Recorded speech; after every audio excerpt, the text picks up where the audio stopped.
Selamat malam Ibu Bapak Saudara-saudara yang terkasih di dalam Kristus. Kembali kita berjumpa di dalam Syafaat Malam. Tema kita hari ini, di sana apa di sini? Begini apa begitu? Di dalam sejarah yang dicatat tentang keberadaan umat Tuhan, umat Israel, maka kita tahu bahwa mereka menjadi satu kerajaan hanya sampai pada zaman Salomo. Dan setelah itu terpecah menjadi dua. Menjadi Israel Utara dan Yehuda.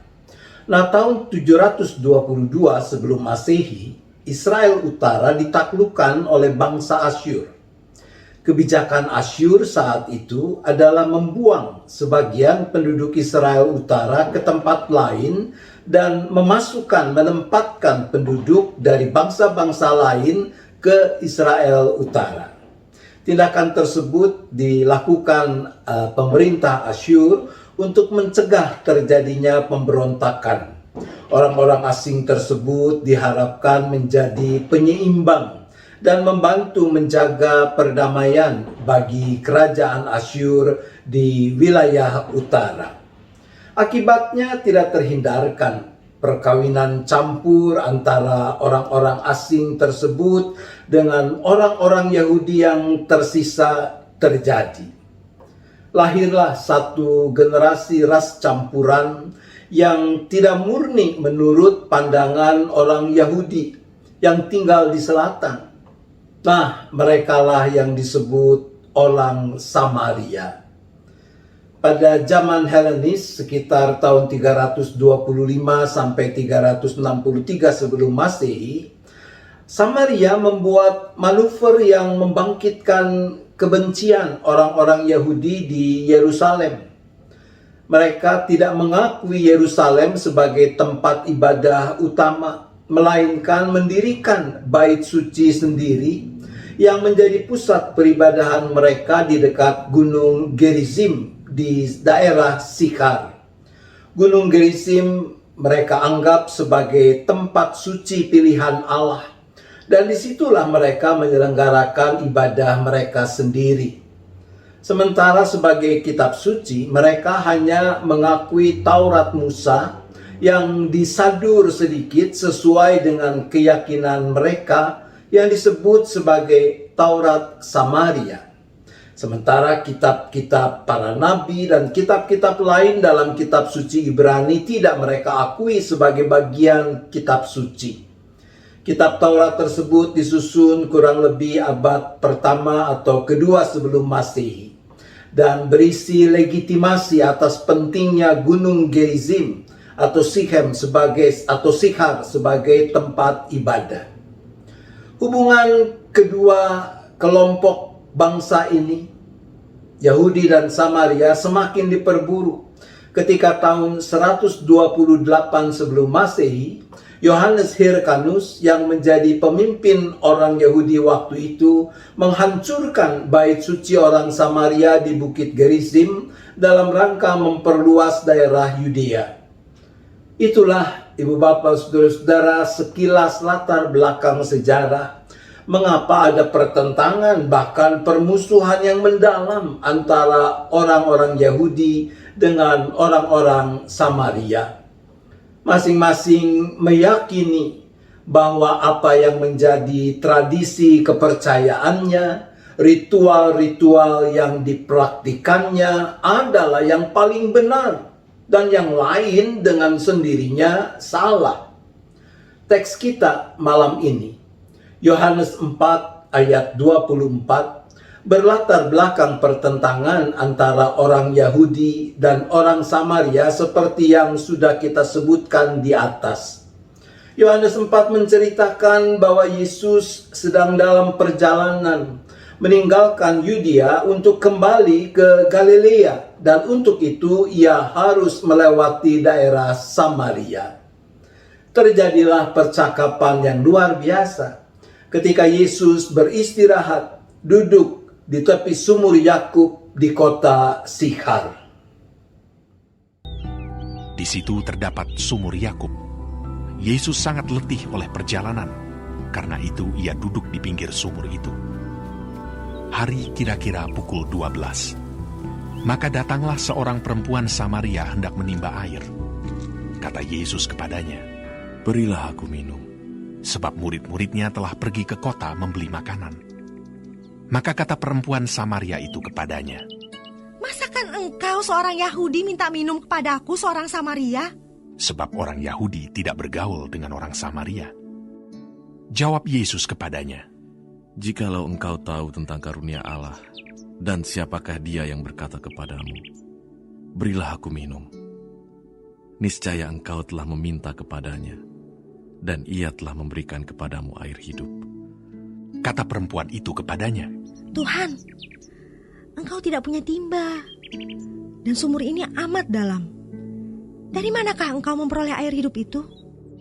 Adakah engkau lebih besar daripada bapa kami Yakub, yang memberikan sumur ini kepada kami, dan yang telah minum sendiri dari dalamnya, ia serta anak-anaknya dan ternaknya?" Jawab Yesus kepadanya, "Barang siapa minum air ini, ia akan haus lagi. Tetapi barang siapa minum air yang akan kuberikan kepadanya, ia tidak akan haus untuk selama-lamanya. Sebaliknya, air yang akan kuberikan kepadanya akan menjadi mata air di dalam dirinya, yang terus-menerus memancar sampai kepada hidup yang kekal." Kata perempuan itu kepadanya, "Tuhan, berikanlah aku air itu, supaya aku tidak haus dan tidak usah datang lagi ke sini untuk menimba air." Kata Yesus kepadanya, "Pergilah, panggillah suamimu, dan datang ke sini." Kata perempuan itu, "Aku tidak mempunyai suami."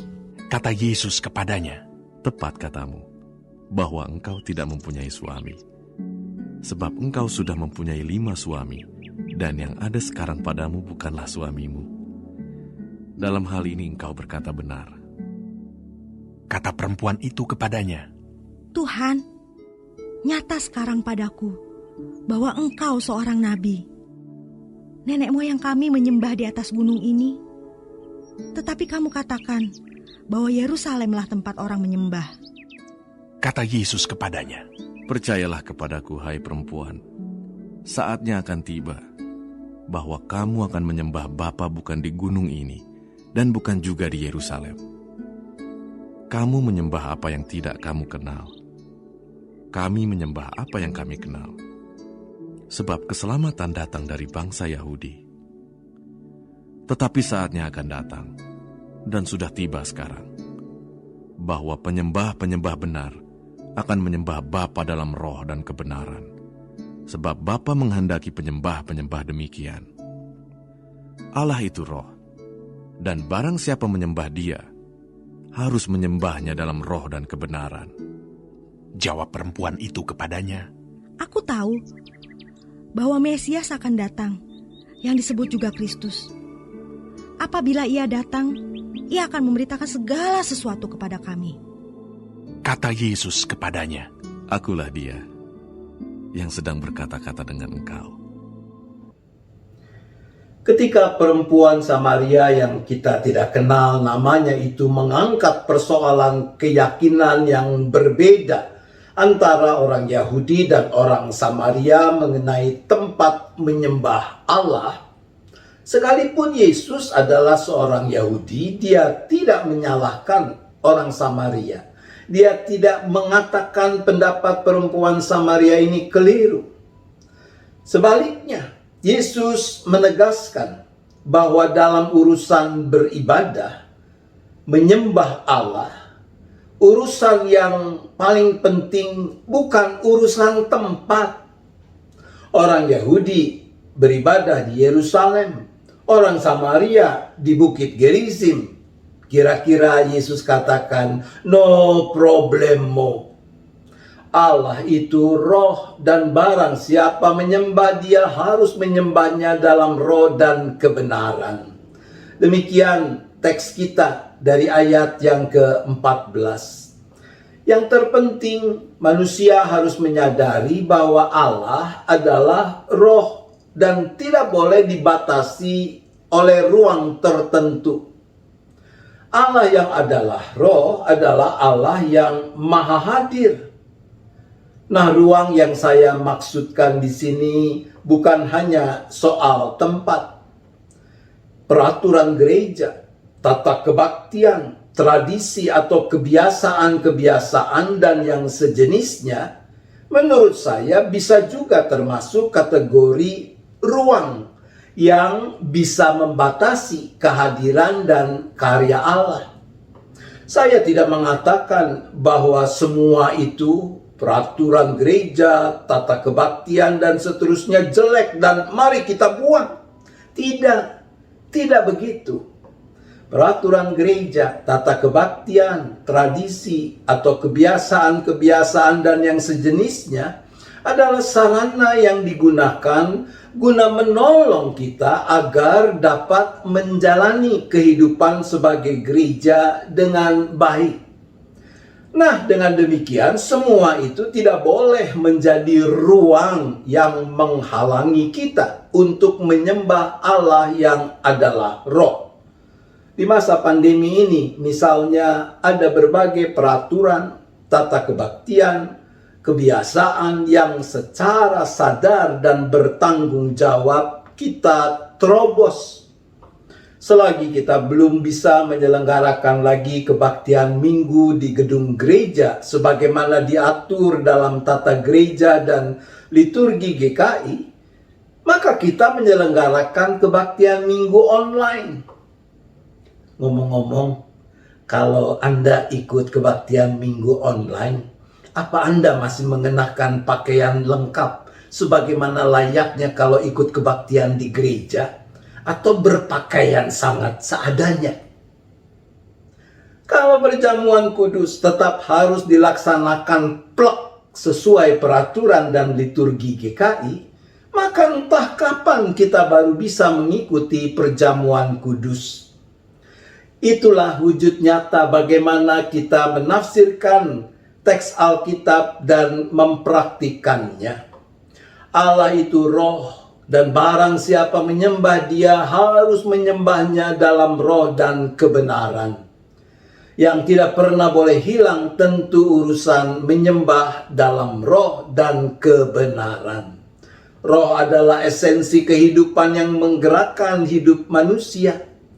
Maka dalam teks kita, roh digandeng dengan kebenaran.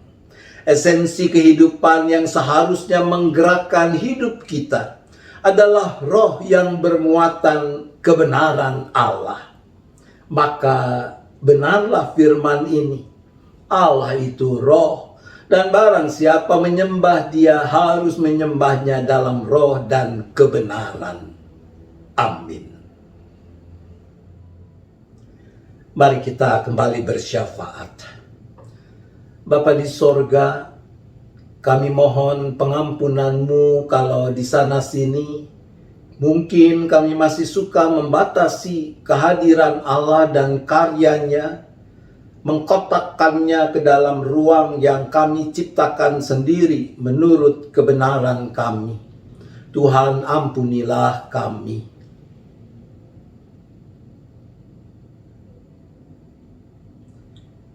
Maka Bapa, berilah kami kekuatan, hikmat, agar mau dan mampu mempraktikkan dengan benar hal menyembah Allah dalam roh dan kebenaran.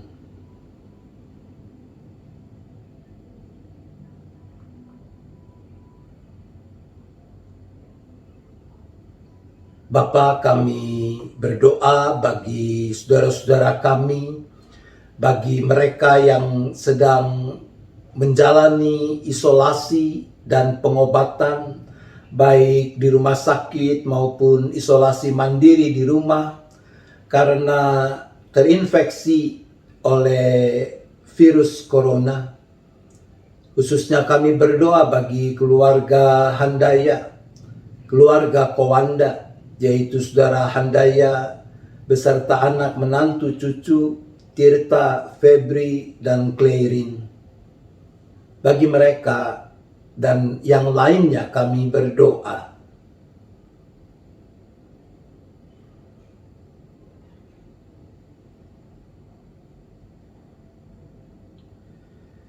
Ya Bapa, kami juga terus berdoa untuk upaya-upaya yang dilakukan pemerintah dengan bantuan, dengan bersinergi dengan berbagai lembaga, termasuk lembaga-lembaga keagamaan di dalam pelaksanaan vaksinasi bagi masyarakat di negeri ini. Khususnya juga kami berdoa bagi kerinduan klinik GKI untuk bisa membantu pemerintah di dalam program vaksinasi ini.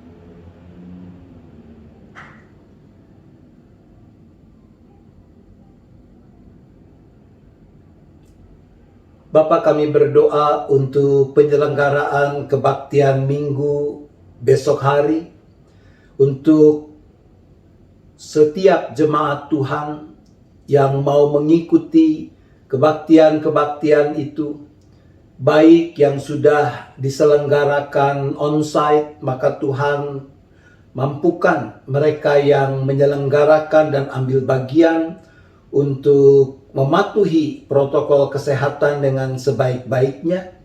Tapi juga bagi yang akan mengikuti kebaktian Minggu online, Tuhan tambahkan sukacita, kerinduan, dan boleh mengikuti kebaktian Minggu online dengan penuh syukur, dengan penuh sukacita, sehingga boleh tetap merasakan, mengalami kepenuhan berkat Tuhan lewat kebaktian Minggu online itu.